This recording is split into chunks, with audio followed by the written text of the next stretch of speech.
Assalamualaikum warahmatullahi wabarakatuh. Salam sejahtera untuk kita semua. Perkenalkan, kami dari tim Acipa dengan saya Kalisa Asyura Farandra dan saya Putri Mutia Laksmi. Kami dari SMA Negeri 8 Pekanbaru Riau. Untuk problem solving kali ini, kami diminta untuk membuat sebuah program berbasis persamaan fisika yang telah kami susun sebelumnya untuk menghitung besaran momentum. Nah, pada video kali ini kami akan menjelaskan solusi yang telah kami buat untuk soal kali ini. Selamat menyaksikan. Jadi di sini kami akan menjelaskan bukti penurunan rumus kami. Untuk nomor A, tumbukan antara dua benda akan terdapat dua kemungkinan besar, yaitu terjadi tumbukan atau tidak terjadi tumbukan. Yang memerlukan rumus adalah kondisi di mana terjadi tumbukan. Pertama, kedua benda bertumpukan dan masing-masing memiliki kecepatan yang berbeda. Program kita akan menampilkan output kecepatan akhir masing-masing benda setelah tumbukan. Oleh karena itu, kita butuh cari persamaan Vm besar aksen dan Vm kecil aksen. Pertama, dengan menggunakan hukum kekekalan momentum untuk mendapatkan persamaan satu ini. Lalu, karena ini elastisi sempurna, berarti berlaku koefisien restitusi bernilai 1. Kita aljabarkan dan di sini kita misalkan si Vm kecil aksen sebagai persamaan 2. Substitusikan persamaan 2 ke 1 dan didapatlah Vm besar aksen. Lalu untuk mencari Vm kecil aksen tinggal kita subs kembali nilai Vm besar aksen ke persamaan 2. Lalu untuk keadaan selanjutnya bertumbukan yang memiliki arah kecepatan yang sama. Kita menggunakan persamaan Vm besar aksen dan Vm kecil aksen yang ini. Untuk penurunan rumusnya hampir mirip dengan yang tadi. Hanya saja persamaannya tentu berbeda karena kondisi vektor kecepatannya beda dengan yang tadi. Kita cari persamaan 1 dengan hukum kekekalan momentum. Lalu karena ini elastisi sempurna berarti berlaku koefisien restitusi bernilai 1. Kita aljabarkan dan di sini kita misalkan si Vm kecil aksen sebagai persamaan 2. Substitusikan persamaan 2 ke 1 dan didapatlah Vm besar aksen. Lalu untuk mencari Vm kecil aksen tinggal kita subs kembali nilai Vm besar aksen ke persamaan 2. Nah, itu dia persamaan hasil penurunan rumus yang kita perlukan untuk program kita. Nah, sekarang untuk penjelasan codingnya. Sebelumnya ini dia ilustrasi kemungkinan yang dapat terjadi. Nah, lalu sesuai dengan penjelasan penurunan rumus tadi, berarti ada 3 kondisi yang dibedakan rumusnya. Yang pertama, kasus bertabrakan dan punya arah kecepatan yang sama. Untuk rumus kondisi ini kita masukkan ke dalam fungsi kasus 1. Untuk kasus yang kedua, bertabrakan dan punya arah kecepatan yang berlawanan, maka rumusnya kita masukkan ke dalam fungsi kasus 2. Lalu untuk kondisi tidak bertabrakan, yaitu dalam fungsi kasus 3, akan kita langsung infokan tidak terjadi tumbukan.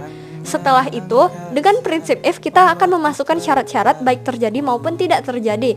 If yang pertama, saat kecepatan awal kedua benda sama-sama ke kanan atau positif, maka kecepatan Vm besar harus lebih besar daripada Vm kecil sehingga terjadi tumbukan. Inputan lalu akan diolah dengan fungsi kasus 1. Namun jika sebaliknya akan kita panggil fungsi kasus 3. Untuk if yang kedua, benda sama-sama ke kiri alias negatif, maka jika mutlak Vm kecil lebih besar daripada Vm besar, atau kalau dalam bilangan negatifnya Vm besar harus lebih besar daripada Vm kecil, maka akan terjadi tumbukan dan diolah oleh fungsi kasus 1.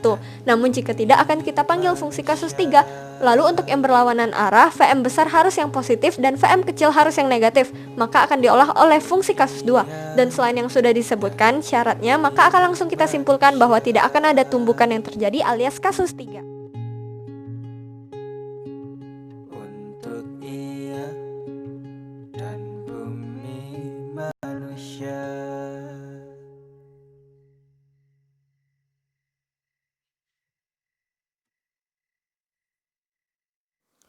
Untuk codingan nomor B, jadi ini inputannya M besar, M kecil, V, dan L.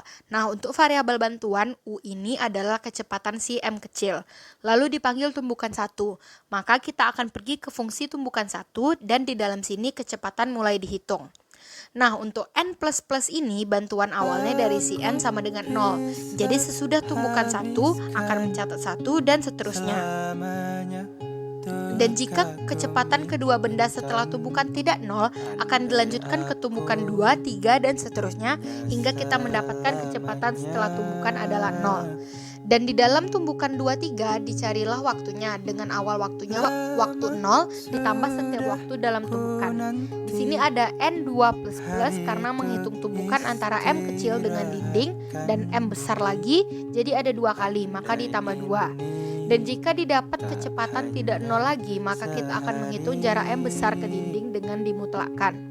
Setelah itu, kembali kita panggil tumbukan 2, 3, dan waktu serta N kita akan hitung lagi dengan kecepatan baru tersebut hingga selesai alias kecepatan akhirnya sama dengan 0. Barulah kita balik lagi ke main dan code hal yang dibutuhkan.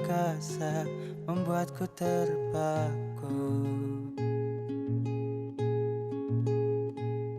Semoga harap berisikan banyak doa cinta untuk